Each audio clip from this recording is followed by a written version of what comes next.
வணக்கம் மக்களே. இந்த வீடியோவில் நம்ம ஒரு சோகமான செய்தி தான் பார்க்க போகிறோம்.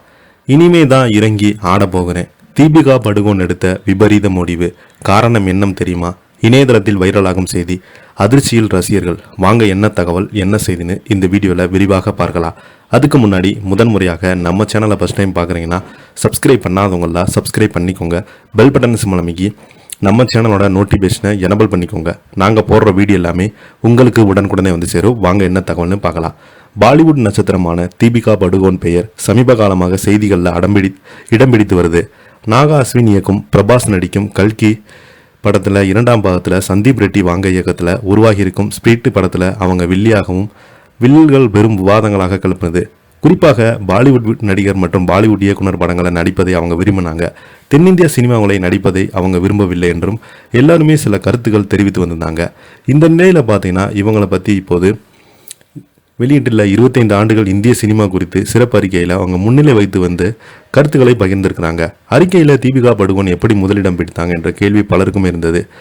சமீபத்தில் வெளியிட்டுள்ள 25 ஆண்டுகள் இந்திய சினிமா 2000 to 25ஆம் ஆண்டு அறிக்கையில் ஒவ்வொரு ஆண்டிலுமே அதிக பிரபலமான முதல் 5 திரைப்படங்களை பட்டியலிட்டாங்க. மொத்தம் 130 படங்களில் தீபிகா படுகோன் நடித்து 10 படங்களில் இந்த பட்டியல் இடம் பிடித்திருக்குது. ஷாருக்கான் 20 படங்களில் முதல் இடத்துல, ஆமீர் கான் மற்றும் நித்திஷ் 11 படங்கள் அடுத்தடுத்த இடங்களில் இருக்கிறது. அமிதாப் பச்சன், ரன்வீர் கபூர், சல்மான் கான், ஐஸ்வர்யா, ஆலியா பட் ஆகியோர் தீபிகா படுகோன் இருக்காங்க. இந்த நிலையில் அவங்களுடைய செய்திகள் சோசியல் மீடியாவில் வைரல் ஆகிட்டு வருது. இந்த அறிக்கையில் குறித்து தீபிகா படுகோன் கூறும்போது, எனது தொழில் வாழ்க்கையில் ஆரம்பத்திலிருந்தே ஒரு பெண்ணாக நான் எப்படி நடந்து கொள்ள வேண்டும், எந்த பாதையில் செல்ல வேண்டும் என்று பலருமே எனக்கு ஆலோசனை பல படங்கள் இருந்து வந்தது. நான் ஒருபோதும் பயப்படலை, கேள்வி கேட்க தயங்கலை, சற்று கடினமான பாதை தேர்ந்தெடுத்தது. அனைவருமே பழக்கப்பட்ட ஸ்டோரியை டைப் உடைத்து ஒரு புதிய பாதையை உருவாக்க முயற்சிது. அதுவே என்னை தற்போது நிலைக்கு கொண்டு வந்தது. தைரியமான ரசிகர்கள், சக ஊழியர்கள் என் மீது வைத்த நம்பிக்கை தைரியமான முடிவுகள் எடுக்க உதவியது. அவர்கள் நம்பிக்கை எனக்கு பலமாக மாறியது. IMT அறிக்கை எனக்கு மேலும் தன்னம்பிக்கை அளித்துள்ளது. நேர்மையுடன் விடாமுயற்சி முன்னேறினாலும் மற்றும் சத்தியம் என்று அறிக்கை என்று உத்வேகத்தை கொடுத்திருக்கிறது.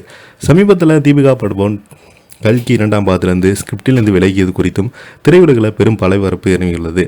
இந்த நிலையில் அவங்களுக்கு நிறைய அசஸ்மெண்ட் பிரச்சனை நிறைய வந்ததால் அவங்க நான் என்ன செய்வதுன்னு தெரியாமல் ஆரம்ப காலகட்டத்தில் நிறைய விபரீத முடிவு கூட எடுக்க தெரிஞ்சுருக்காங்களாம். அதெல்லாம் உடைத்திருந்தது. சினிமாவில் ஒரு பெண்ணாக சாதிக்கன்னு மிகப்பெரிய ஒரு கடந்து வந்திருக்காங்க. கடந்த 10 ஆண்டுகளில் IMTயில் அதிகம் தேடப்பட்ட இந்திய நடிகர் பட்டியலில் அவங்க முதலிடம் பிடித்தாங்க என்பதும் குறிப்பிடத்தக்கது. இப்போ பார்த்தீங்கன்னா தீபிகா படுகோன் விபரீத முடிவு என்று செய்திகள்லாம் சோசியல் மீடியாவில் அதிகமாக வைரல் ஆகிட்டு வருது. இதை பற்றி நீங்கள் என்ன கீழே உள்ள கமெண்ட் பாக்ஸில் மறக்காமல் பதிவிடுங்க. இந்த வீடியோ பிடிச்சிருந்தால் லைக் பண்ணுங்கள், ஷேர் பண்ணுங்கள், கமெண்ட் பண்ணுங்கள். அப்போ தான் நாங்கள் போடுற வீடியோ எல்லாமே உங்களுக்கு உடனுக்குடனே வந்து சேரும். நன்றி, வணக்கம்.